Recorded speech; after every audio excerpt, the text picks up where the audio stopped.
কি আমার জন্য কি এনেছো? এই পুতুলটা। কি সুন্দর না? হ্যাঁ, খুব সুন্দর। এটা তোকে কেন দিলাম জানিস? আমি না কাল লন্ডন চলে যাচ্ছি, ওখানেই লেখাপড়া করব। লন্ডন কত দূরে? ওই 7 সাগরের ওপারে। তাহলে তোমার সাথে দেখা করব কি করে, আর খেলা করব কি করে? আর তো তোর সঙ্গে দেখা হবে না। আমি আবার বড় হয়ে পড়াশোনা শেষ করে দেশে ফিরবো, তখন দেখা হবে। তাই তো তোকে পুতুলটা দিয়ে গেলাম, যাতে আমাকে ভুলে না যাস। আর শোন, কালকে তুই তোর গোলাপ গাছ থেকে আমাকে একটা গোলাপ এনে দিবি। আমি ওই গোলাপের গন্ধ শুকতে শুকতে 7 সাগর পাড়ি দিয়ে দেবো। কি দিবি না? হ্যাঁ। ঘুমোচ্ছিস না কেন? মা, সকাল হবে কখন? কেন রে? সাগর সকালে 7 সাগরের ওপারে চলে যাবে, তাই সাগরকে আমার কাছে একটা গোলাপ দিতে যাব। মা, চলো না দেখে আসি গোলাপটা ফুটলো কিনা। তুই শুয়ে পড়, গোলাপ ঠিক ফুটবে। শো, চোখ বন্ধ কর। কে আপনি? ওই গাছে গোলাপ ছিড়বেন না।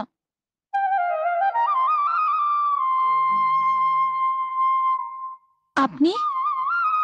আমি ফুল খুব ভালোবাসি, বিশেষ করে গোলাপ আমার খুব প্রিয় ফুল।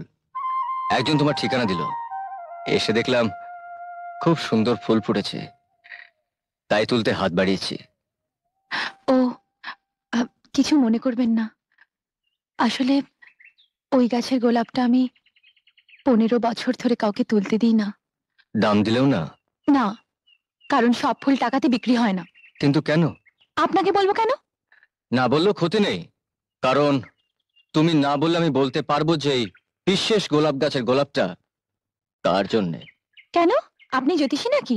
তা জানি না, তবে যদি নামটা বলে দিই তাহলে গোলাপটা তুলতে দেবে? বলতে পারলে দেব। সাগর। সাগর? তুমি আমাকে চিনতে পারো নদী? আরে আমি সাগর, তোমার সেই ছোট্টবেলা খেলার সাথী।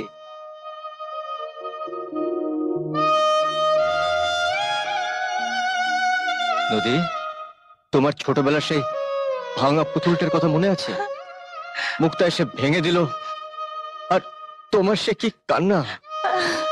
আজ তোমার সামনে রক্ত মাংসের পুতুলটা দাঁড়িয়ে আছে, যে পুতুলটা শুধু তোমার জন্যে 15টা বছর ধরে নিজেকে তিলে তিলে গড়েছে। সেই পুতুলটাকে আর কেউ ভাঙতে পারবে না। এতগুলো বছর ধরে পুতুলটা প্রতিটি মুহূর্ত শুধু তোমাকে চেয়েছে। আমার চাওয়াটা যদি মিথ্যে না হয়, তাহলে আমার বিশ্বাস তুমিও আমাকে চেয়েছো। কিছু বলো নদী, তোমার মনের কথা কিছু বলো। বিয়ের কথাটা আমি তোমাকে বলতে এসেছিলাম, তার আগে তুমি বলছো শুনে আমি খুব খুশি। তুমি আমার ভালোবাসার কথা মেনে নেবে আমি ভাবতেই পারিনি। তাছাড়া আমার ভালোবাসার কথা তো তোমাকে বলাই হয়নি। সাগর, তুমি আমার সন্তান, আর তোমার না বলা কথা বুঝতে পারি বলেই তো আমি তোমার বাবা। হ্যাঁ, তাই তো আমি তোমার বিয়ে সব ঠিক করে ফেলেছি। বিয়ে হবে 22শে বৈশাখ, আর অনুষ্ঠান হবে তাজ বেঙ্গলে। বাবা, নদীর মা খুব গরিব, তাজ বেঙ্গলে অনুষ্ঠান করা ওদের পক্ষে সম্ভব নয়। নদী? তুমি কোন নদীর কথা বলছো? যার মা আমাদের বাড়িতে বাগানে মালিনীর কাজ করতো? হ্যাঁ বাবা। কিন্তু আমি যে মুক্তার সঙ্গে তোমার বিয়ে ঠিক করেছি। মুক্তা? মুক্তাকে বিয়ে করা আমার পক্ষে সম্ভব নয় বাবা। কেন? আমি নদীকে কথা দিয়েছি। আমি মুক্তার বাবাকে কথা দিয়েছি, আর ভুলে যেও না আমার কথার সঙ্গে আমার মান সম্মান জড়িয়ে আছে।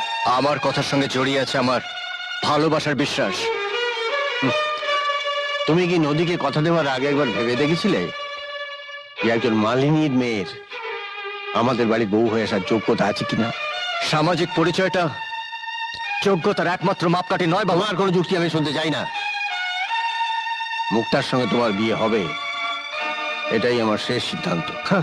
সিদ্ধান্ত?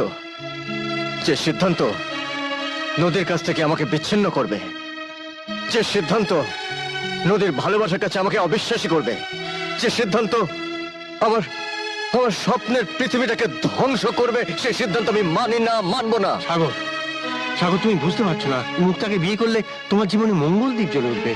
বাবা, তুমি জানো না, তুমি যাকে মঙ্গলদ্বীপ বলছো সে মঙ্গলদ্বীপের আগুনের শিখা আমাকে জ্বালিয়ে মারবে। ওই মঙ্গলদ্বীপ আমার জীবনে অমঙ্গল ডেকে আনবে। আমার জীবনে আনন্দ হাসি ওই মঙ্গলদ্বীপের অন্ধকারে হারিয়ে যাবে। বাবা, বাবা, আমি তোমার কাছে হাত জোর করে অনুরোধ করছি, তুমি তোমার কথা ফিরিয়ে নাও, আমাকে সুন্দরভাবে বাঁচতে দাও বাবা। সাগর, তুমি যেমন নদীকে বিয়ে করে সুন্দরভাবে বাঁচতে চাও, তেমনি মুক্তাও তো ঠিক তোমাকে বিয়ে করে একইভাবে বাঁচতে চায়। বেশ, মুক্তার কথা তোমাকে ভাবতে হবে না, ওকে যা বলার আমি বুঝিয়ে বলবো।